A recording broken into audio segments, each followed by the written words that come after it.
Bueno, vamos a entrar ahora en una zona, yo diría, muy fronteriza y muy delicada. Tiene que ver con ese espacio que separa la realidad de la magia, la verdad de la mentira, lo falso de lo científico.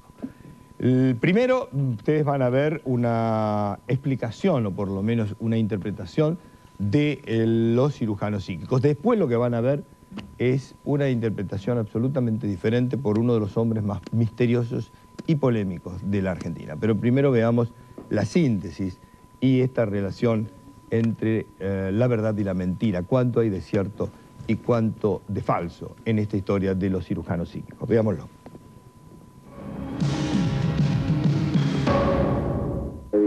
No siento ningún dolor absolutamente. Sí, también está, simultáneamente el ayudante le está haciendo la resección en las varices, está aprovechando el acto quirúrgico en el mismo momento y le saca las varices.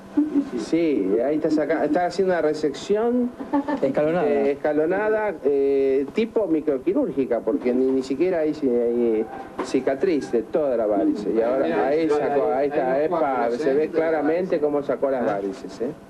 Lo único que necesitan ellos es una ampollita. Obviamente ellos la manipulan de tal manera que esto es muy fácil.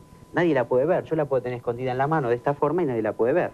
Puedo ir hasta acá, apretar, nadie la ve. La puedo desplazar, correr para aquí, para allá, para donde sea. Ellos por lo general la tienen oculta. En este caso acostumbran a ocultarla debajo. Cuando viene el ayudante, si ustedes ven las imágenes, siempre tiene un ayudante que colabora. Cuando acomodan al paciente, es más, yo lo podría haber hecho acá, vengo acá, acomodo y ya dejo. Sí. No se puede engañar a tanta gente durante tanto tiempo. Los resultados, que no investigamos nosotros, es verdad lo que dicen también. Nosotros no somos los primeros ni los únicos. Antes estuvo la CNN, antes estuvo la BBC, antes estuvo Shirley MacLaine, la mujer de Mitterrand, la esposa de Carter, Jane Fonda. Todos durante años se han sometido a este tipo de intervenciones. El manifiesto filipino nuclea los principales científicos mandados por la UNICEF, por la UNESCO y por los premios Nobel en Estocolmo y llegan a la conclusión de que no se explican lo que es, pero que no hay ningún truco. Siempre cubro con los dedos. Después lo único que debo hacer es romperla. Una vez que se rompe la ampolla, aparece la sangre y acá presiono. ¿Cómo doy la ilusión que penetro el cuerpo? Simplemente doblo los dedos. Para muchos es ficción, para otros realidad. Algunos creen que se trata de una sanación milagrosa. Muchos otros aseguran que es un fraude. Por eso, en este informe de memoria, usted se podrá enterar de todos los secretos de los sanadores filipinos. Filipinas parece ser el hogar perfecto para los sanadores. Un país enigmático, descendiente de la civilización lemuriana, la cual, según cuentan infinidad de leyendas, se distinguía por su capacidad de percepción y por sus poderes espirituales. Los sanadores espirituales existen también en Indonesia, África y el Amazonas, pero en ningún lugar como en las Filipinas hubo tal desarrollo de estas prácticas ni tanta cantidad de sanadores. Impresionante. La mujer no tiene signos de dolor, hizo un agujero con sus dedos. Y, es terrible. Y en este momento está curándola. No, mete casi todo su dedo.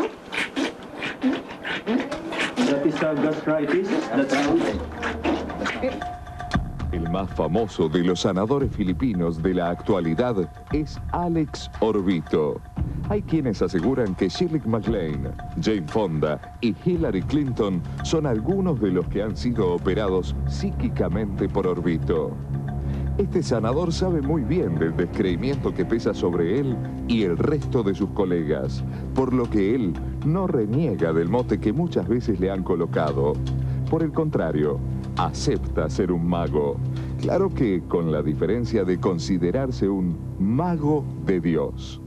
Orbito basa su defensa en que él tampoco es capaz de explicar racionalmente sus actos, pero se encarga de aclarar que lo importante es lo que logra a partir de lo que hace. que la división entre aquellos que quieren creer que estas operaciones son realmente maravillosas y que pueden llegar realmente a curar a alguien, y aquellos que demuestran que esto se trata de un fraude, va a seguir existiendo. O sea, no se va a dirimir en una polémica entre un promotor, en este caso Domínguez, que a mí me parece también bien incluso que quiera vender libros de este tipo, digamos, sin ninguna información, con anécdotas que no tienen ningún sentido, sin resultados, que es lo que dice que existen. No hay estadísticas, informes clínicos, seguimientos. Esto no sirve para nada. En pos de lograr su reconocimiento, los sanadores realizan un lógico mea culpa al asegurar que ellos son los primeros interesados en desenmascarar a quienes supuestamente curan, pero carecen de poderes y de honestidad. Los autotitulados verdaderos sanadores psíquicos dicen que su intención no es el lucro y que la única retribución que reciben por sus servicios son donaciones para sus capillas. Pero claro, esto se contrapone con la existencia de agencias de turismo que organizan viajes desde todas partes del mundo para atenderse con los famosos psíquicos, quienes también reciben su correspondiente comisión. Esto es algo que hasta es aceptado por los defensores de los sanadores filipinos.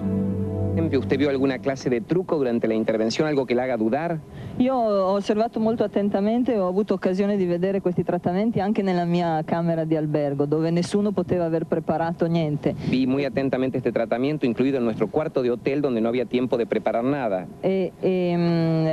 L'unica cosa che posso veramente testimoniare oggettivamente è che nessuno ha fatto dei trucchi per mostrare questi materiali, questi coaguli di sangue, questi piccoli pezzi di carne, queste cose che Orbito estrae dal corpo delle persone. Puedo dar ese testimonio objetivo de que no hay ningún truco. En el momento que se extrajeron los coágulos de sangre, se materializaron los pequeños tumores que Orbito ha sacado del cuerpo de mi paciente. Uno de los argumentos más importantes al cual se aferran los seguidores de los sanadores para defender su posición es el Manifiesto Filipino publicado en Manila en 1973.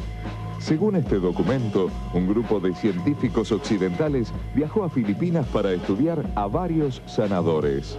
Luego de muchas semanas de observación, en las cuales entrevistaron a enfermos y testigos de las operaciones paranormales, llegaron a la conclusión, según documentaron en el manifiesto, de que en las operaciones psíquicas no se recurre a ningún fraude. Pero por otra parte, nada dicen acerca de las curaciones milagrosas. Acá la tenemos. En general no se lo lleva a su sería el casa, tumor, ¿no? Sí, pero no se lo lleva. ¿Qué objeto es? Esto es un menudo de pollo, que es lo que utilizan ellos. Además es evidente, uno puede ver ahí, tengo diferentes clases de menudo de pollo, porque según la situación se puede usar uno mejor, más manipulable o menos manipulable.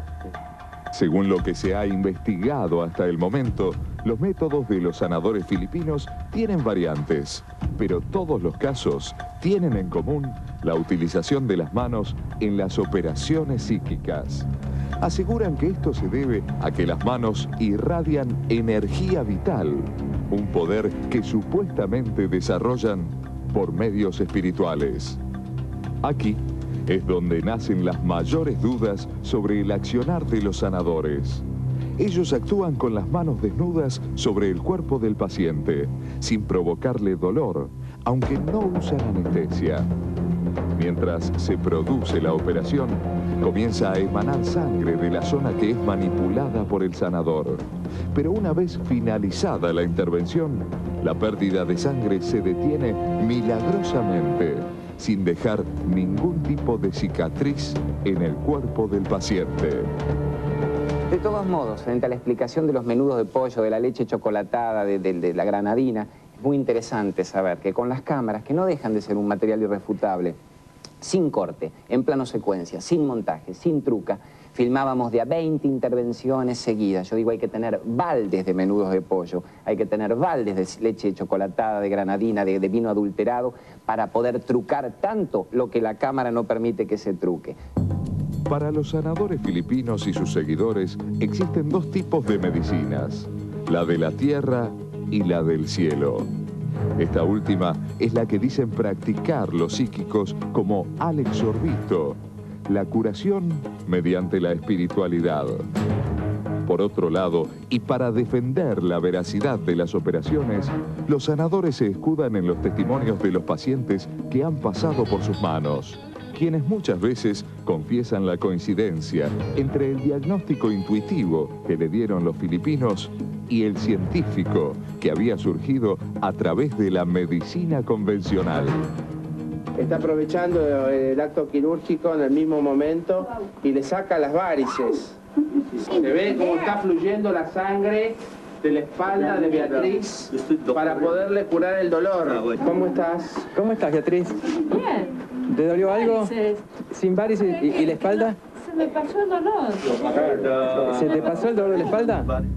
Por un lado, están los que, ante la desesperación, se aferran a cualquier tipo de solución mágica. Son quienes han depositado toda su fe en las manos de los sanadores. Y por el otro, aquellos que han emprendido una lucha sin cuartel en pos de demostrar el fraude que se esconde detrás de estas operaciones. ¿Ficción o realidad? ¿Fraude o cura milagrosa? Preguntas aún sin respuestas. Casi una marca registrada del misterioso mundo de los sanadores filipinos.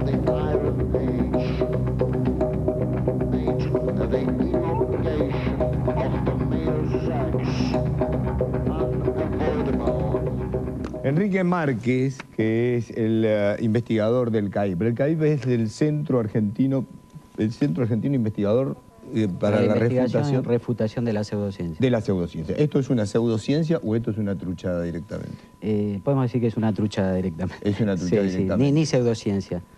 Bueno, nosotros tenemos algunas imágenes cuando lo están rebobinando porque me gustaría que vean. ¿Esto es una técnica nueva que ellos han utilizado, según me decías vos? Sí, en realidad no es que sea nueva. Cuando mostraron las imágenes del programa que hicimos hace unos años, en refutación de Orbito, Alex Orbito, que es uno de los principales curanderos filipinos, mostramos la técnica que usaba en ese momento para una operación que se iba a mostrar en cámaras, ¿verdad? Sí. Por eso utilizamos esa técnica que es cuando él esconde debajo de la toalla que le tenemos pone. Ahí la imagen, a ver, tenemos la imagen de esta nueva operación, a ver. Ahora vamos a ver la nueva. A ver. Y yo lo que le pido a la gente es que esté atenta a la mano izquierda del curandero. Que es la que tiene el reloj ahí. Que es la que tiene el reloj. Nunca se va a ver la palma de la mano. ¿Por qué? Porque ahora vamos a explicar el motivo. Esta técnica es mucho más simple de la que vimos la otra vez de Orbito. Tengamos en cuenta que aquí no hay en ningún momento la aparición de alguna víscera de animal o algo que simule lo que es un tumor o alguna cosa que ellos hay una hacen parte aparecer. Que le saca la varice. ¿Sí? Claro, eso de la varice es una mentira total. Lo único que van a ver ustedes, presten atención, es un puntito rojo que a mí me llamó la atención que el médico que estaba filmando, el marido de Beatriz Salomón, cuando le dice, a ver, muéstreme, dice, ahí está la varice. Eso no puede ser nunca una varice. Una varice es una vena dilatada. Él no le está sacando una vena dilatada. Lo más que está mostrando es un punto rojo. ¿Podemos verlo de nuevo, señor director? ¿Podemos verlo? A ver si está rebobinando. O sea, ojo, a mí lo que me llamó la atención es que él es cirujano y estaba con otro cirujano. Claro, yo creo que ellos han tratado de ser bastante cautelosos. Así todo, la irresponsabilidad les cabe, porque son médicos. Ante la ignorancia de este tipo de técnicas de prestidigitación, llamémosla como son, de habilidad de manos, creo que lo más oportuno... Ahí vemos cómo él presiona, ahora vamos a ver... A ver, ¿por qué no me deja el sonido un segundito? A ver si podemos oír. Microquirúrgica, porque ni siquiera hay cicatriz de toda la varice. Y ahora ahí está, se ve claramente cómo sacó las varices. ¿Qué es lo que se ve claramente? Nada se ve. Ahí está, que ya está. Se ve un puntito rojo solamente, que eso hasta podríamos llegar a explicar cuando yo les muestre ahora cuál es la técnica que utiliza este señor. Lo que no tengo seguridad, porque hacia el final, ella, Beatriz Salomón, menciona el nombre del señor curandero que dice ser un tal Joe. Claro, él dice Brother Joe, hermano Joe. Si este Brother Joe es al que yo conozco, que es Brother Joe Bugarín, este señor tiene causas judiciales muy importantes en Estados Unidos por estafa y ejercicio ilegal de la medicina. Que no nos conmueva el hecho de que la señora Salomón, cuando se retira, deposita su dinero como una donación. Una donación que hacen. Muchos trabajan de esta manera, trabajan en pueblos muy marginados, en villas miserias, lo que sea para nosotros aquí, entonces recurren, pero detrás de eso hay todo un negocio. Ahora, este fue el gran negocio en la década del 60-70. Sí. Por eso cuando tuvimos la otra vez el debate con Claudio María Domínguez, yo digo, ¿qué viene a hablarnos Claudio María Domínguez ahora de este tema que ya fue refutado, desenmascarado, pero hace años? De hecho, Chiche, vos tuviste acá al padre González Quevedo, que es un pionero en haber desenmascarado en la época de Pipo Mancera, y yo creo que no pueden venir a hablarnos ahora de esto. Pero bueno, siempre hay algo nuevo para comentar, que es el caso de esta operación. Sí. Para no crear confusión, a mí me ha llamado gente y me ha felicitado porque volvió a ver esto y me dice, qué bien, salió igual como lo hizo él. Veamos el grado de confusión. No es igual que lo que yo hice la otra vez con el caso Orbito con lo que hace este señor. Lo que hace este señor es más simple todavía.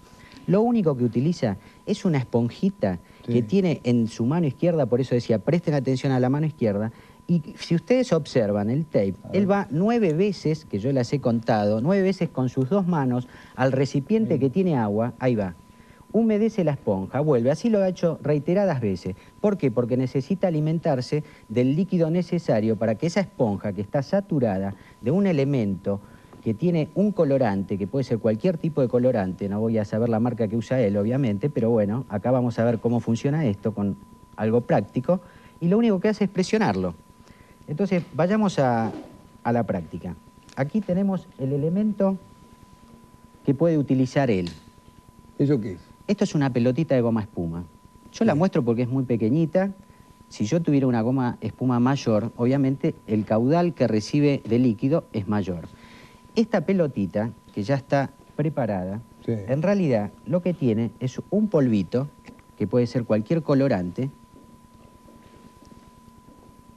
Lo mostramos acá a la cámara. Este polvito se deposita. Voy a traer una que no tiene nada. Yo le echo un corte a la pelotita. ¿Estoy con esta cámara? Así lo mostramos, que es imperceptible. Tiene un corte acá que me permite a mí introducir... Aquí está. El colorante. Ven, entonces, ¿qué hago? Lo único que hago es colocar este colorante. Esta ya lo tiene puesto. Yo para ahorrar tiempo ya traje una preparada. Sí. Si vos observás, Chiche, este objeto es tan pequeño que es imperceptible. Fíjate, yo en estos momentos, no sé si estoy con cámara. Lo tenés acá. en la mano. Lo tengo en la mano, puedo mostrar que no tengo nada acá, y sin embargo, la pelotita está ahí. Claro, es tan fácil de manipular, tan simple, que para él no es ningún problema. Pero él, ¿qué necesita? El elemento básico está. Falta el segundo elemento primordial, que es, claro, es el agua, porque el agua, mezclado con este colorante, transforma ese color rojo que aparenta sangre. Es más, los propios médicos dudaban de que eso fuera sangre. Sí, dijeron que era sangre muy oscura, razonable. Que no estaba oxigenada. Entonces, cada vez que él va a esa vasija que tiene con agua, ¿qué hace? Se alimenta de agua. Además, esto tiene un proceso de retroalimentación. ¿Qué quiero decir?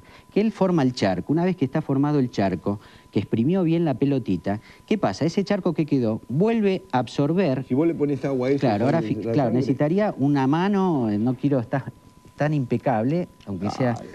¿Sale esto o no? Sí, después si te lavas con jabón, seguro que sale.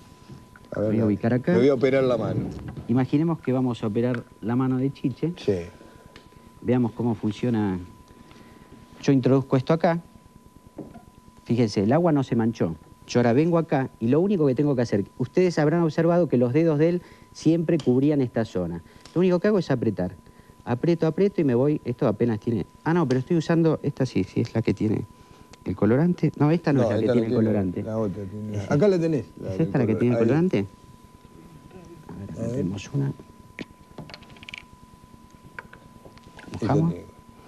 Y lo único que hago es apretar. Bueno, estas puede ser que se hayan descargado. Y va brotando. Recupero. Voy, recupero y ahí va. Ahí sale esa. Ahí va la sangre. Lo único que hace él es apretar y se forma un charco.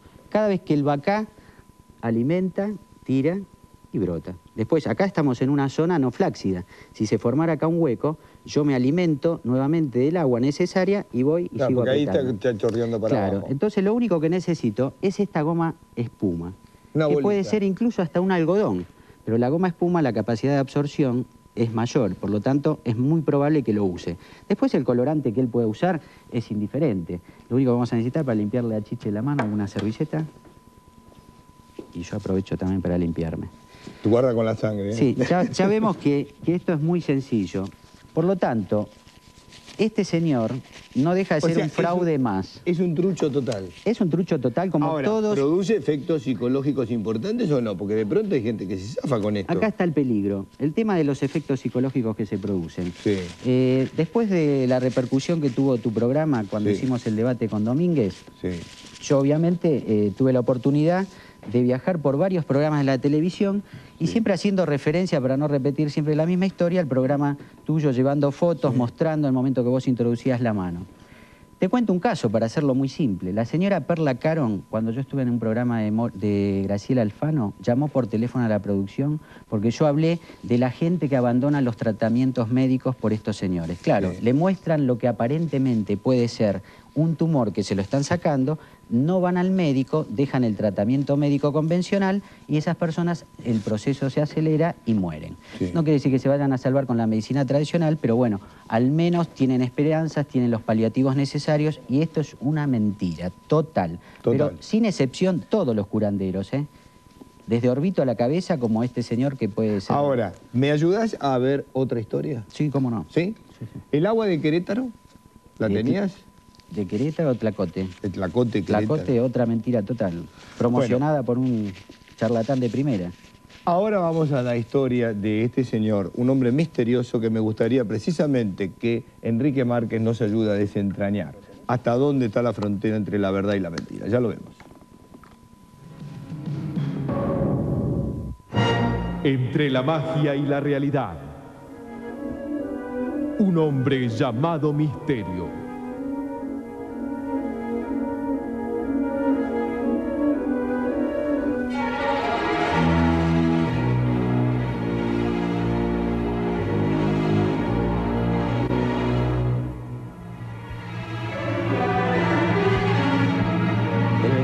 De la parapsicología, uno se sorprende de muchas cosas.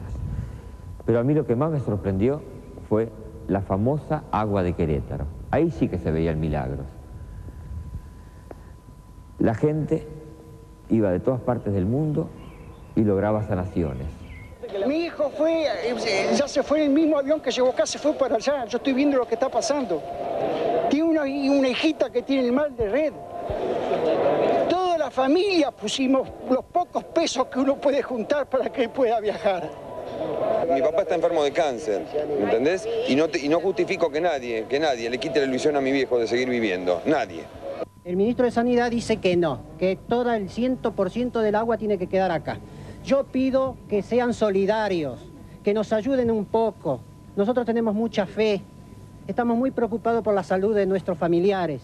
Pido un bidón solamente para que lo vea y lo empiece a tomar. Eso psicológicamente es muy eficaz. Y lo demás lo analizan como corresponda. Mientras tanto, esos días que se analicen, mi chico va tomando.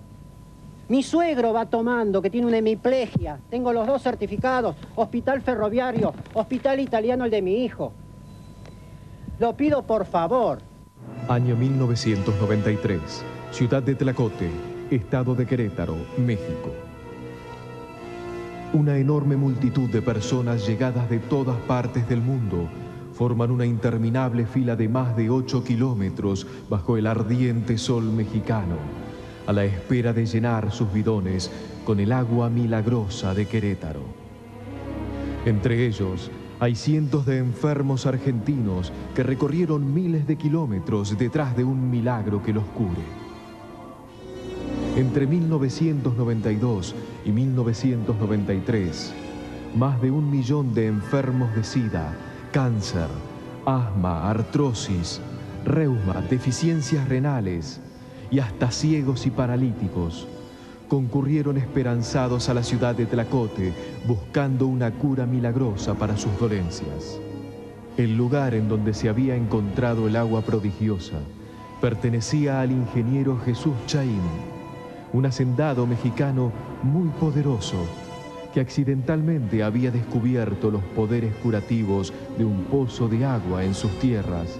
El hacendado entregaba en forma gratuita el agua curativa y para poderla distribuir a los miles de enfermos que comenzaban a llegar de todas partes, montó un costoso y complejo sistema. Desde el pozo, llevaba el agua por tuberías de cobre hasta 12 tanques de acero de 20.000 litros cada uno. En esos tanques, el agua milagrosa se dejaba descansar durante 14 horas antes de ser repartida a los enfermos o a sus familiares. La distribución se realizaba a través de 24 canillas que se abrían y cerraban mediante un sistema computarizado. De esa forma, 1000 personas por hora podían llenar sus bidones y finalmente partir hacia sus países con la esperanza de curar sus males. El agua no se cobraba. Tampoco se cobraba la atención de los médicos voluntarios que revisaban a los enfermos y confeccionaban sus historias clínicas para poder controlar la evolución de la cura milagrosa. Llegaron a tener un archivo con más de 120.000 casos tratados. La difusión en la Argentina de las presuntas virtudes curativas del agua provocó en las agencias de viaje una gran demanda de pasajes con destino a México. Las personas que viajaban traían un promedio de 5 bidones de 20 litros cada uno. A los pocos días de conocerse la noticia, ya había agencias de viaje que publicitaban un tour completo con 3 noches de alojamiento en Querétaro por $1.190. Ese era el precio de la esperanza de los cientos de argentinos con enfermedades terminales que viajaron a México detrás de la que quizás era la última posibilidad para salvar sus vidas. El agua milagrosa de Querétaro generó una encendida polémica en distintas esferas del país. Científicos, clérigos, periodistas, médicos y hasta el Premio Nobel de Medicina 1992, Edwin Kriegs, opinaron a favor y en contra del consumo de este agua que para muchos tenía poderes curativos. El famoso cardiocirujano René Favaloro, que era asesor del Ministerio de Salud y Acción Social, decía indignado que todo era una estafa moral, intelectual y monetaria a un grupo de pobres personas. Por su lado, Edwin Kriegs, Premio Nobel de Medicina 1992, afirmaba que si el enfermo no empeoraba al consumir el agua milagrosa, no se podía matar su esperanza de curarse. El 19 de agosto de 1993, la aduana argentina decidió impedir el ingreso al país de los bidones con agua de Querétaro. Durante 4 días, cientos de enfermos y sus familiares, furiosos e indignados por la medida, coparon el aeropuerto internacional de Ezeiza a la espera de que se les permitiera entrar nuevamente el preciado líquido al país. Mi hijo ya se fue en el mismo avión que llegó acá, se fue para allá. Yo estoy viendo lo que está pasando. Tiene una hijita que tiene el mal de Red. Toda la familia pusimos los pocos pesos que uno puede juntar para que él pueda viajar. Mi papá está enfermo de cáncer, ¿me entendés? Y no justifico que nadie le quite la ilusión a mi viejo de seguir viviendo. Nadie. El ministro de Sanidad dice que no, que todo el 100% del agua tiene que quedar acá. Yo pido que sean solidarios, que nos ayuden un poco. Nosotros tenemos mucha fe, estamos muy preocupados por la salud de nuestros familiares. Pido un bidón solamente para que lo vea y lo empiece a tomar. Eso psicológicamente es muy eficaz. Y lo demás lo analizan como corresponda. Mientras tanto, esos días que se analicen, mi chico va tomando. Mi suegro va tomando, que tiene una hemiplegia. Tengo los 2 certificados, Hospital Ferroviario, Hospital Italiano, el de mi hijo. Lo pido por favor. La prohibición finalmente fue levantada y las tensiones se aliviaron. En esos días de 1993, los medios de comunicación argentinos se apoderaron de la impactante noticia del agua milagrosa de Querétaro. Entonces, una radio y un noticiero de televisión recurrieron al vidente uruguayo Gerardo Calabrese para que investigara el tema y lo mandaron a México como corresponsal. Este misterioso personaje ya era muy conocido entre ricos y famosos por sus predicciones y atendía a muchos artistas, políticos y empresarios que lo consultaban periódicamente. En esos días, Calabrese aseguraba que el agua milagrosa de Querétaro tenía poderes curativos y en poco tiempo este vidente uruguayo se convirtió en la voz de la fe en lo misterioso y estimuló la esperanza de vida de miles de enfermos terminales. En la investigación de la parapsicología uno se sorprende de muchas cosas, pero a mí lo que más me sorprendió fue la famosa agua de Querétaro. Ahí sí que se veían milagros. La gente iba de todas partes del mundo y lograba sanaciones. El tema, ¿cuál fue? Que para mí el milagro era un secreto que se descubrió más tarde. Esa agua tenía un compuesto químico que había realizado un laboratorio y mezclaban con el agua que salía del pozo y le hacían creer a la gente que era un agua natural. Pero realmente yo presencié y tengo documentación de la potencia y las curaciones que lograba esa agua. No agua natural, sí agua con un compuesto químico. Finalmente, la euforia del agua milagrosa de Querétaro fue decreciendo de a poco y el vidente Gerardo Calabrese desapareció de los medios de comunicación tan misteriosamente como llegó.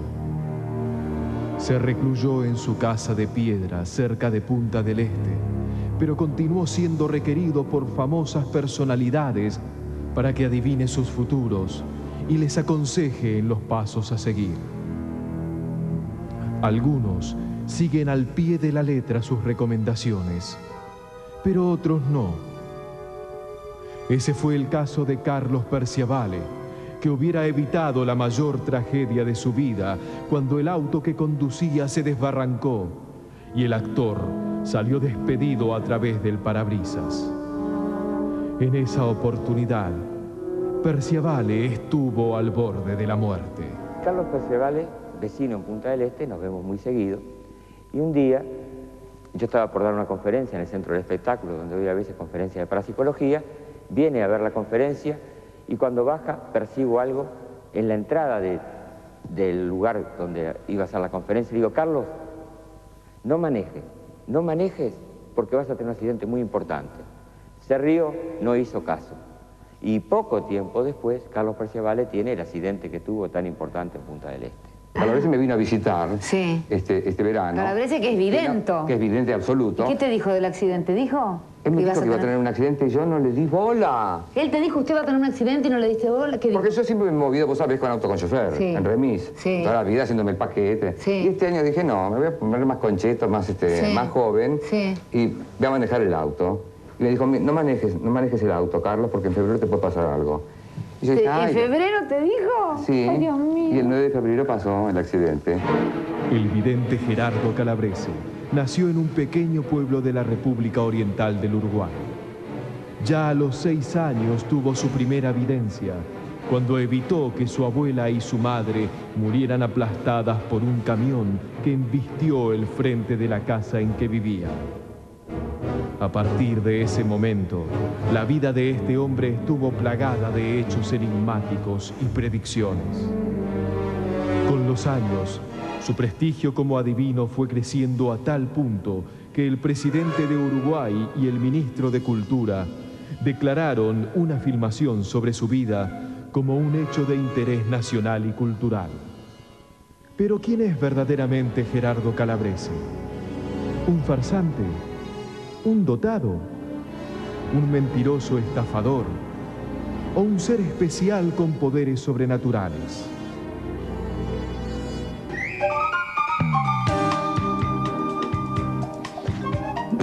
Vamos a un corte y Enrique Márquez quizá tenga la respuesta. Nosotros tenemos otra, ya volvemos.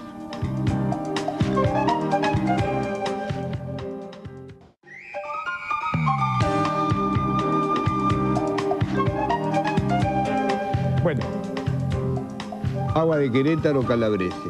Bueno, una gran farsa. Hemos visto los resultados, el daño que se ha provocado en todo esto. Creo que este señor es un irresponsable total. Decía Mario Bunge, una gran personalidad argentina que está en el extranjero, toda la basura se recicla. Hoy, si volvemos a este tema, reciclar mucha basura. Creo que hay mucha gente hoy que debe estar muy lastimada por esto, sobre todo familiares que han sido engañados, y justamente el gran promotor de todo esto fue este señor Calabrese. Creo que no tendría que tener cara para volver. Y la videncia, por ejemplo, de un accidente tipo la de Perciabal. Nosotros tenemos otras historias que, claro, por supuesto, no ponemos... Esto es muy simple. Hace escasos meses tuviste acá a mi compañero y coautor que hemos hecho el libro Puede Fallar, que justamente habla de las predicciones de estos presuntos videntes. Es muy fácil. Si yo te digo a vos, Chiche, que de aquí al fin de tus días vas a tener un accidente, el hecho de que vos tropieces, te caigas una escalera, ojalá que nunca ocurra, pero algo te puede pasar, nadie está exento de eso. Uno va a buscar relacionar, por una falsa relación de causa y efecto, lo que le dijo a alguien alguna vez, porque si es crédulo, obviamente, como lo debe ser el señor Perciabale, que asoció de inmediato ese accidente con lo que le pasó y lo que le dijo este señor Calabrese. Enrique, yo no lo voy a comprometer para la semana que viene, pero él, digamos que habla no solamente del escepticismo científico, sino que lo ejerce de un modo que trasciende lo que está en estos momentos diciendo. Nosotros tenemos que ir a un corte ahora porque tenemos que presentar una guerra sin cuartel que se ha desatado, la que no te pido que asistas porque puede ser bastante complicada y te puede tocar. Pero nos comprometemos a que los dos finales de la historia, tanto la de el hombre más misterioso y polémico de la Argentina, como la de este señor, que aparentemente usted lo ve que no cree, bueno, nos ha demostrado cómo se hace estos trucos, es algo más que un prestidigitador y un demitificador de las pseudociencias. Vamos ahora a un corte, la guerra y la promesa pendiente. Gracias a todos.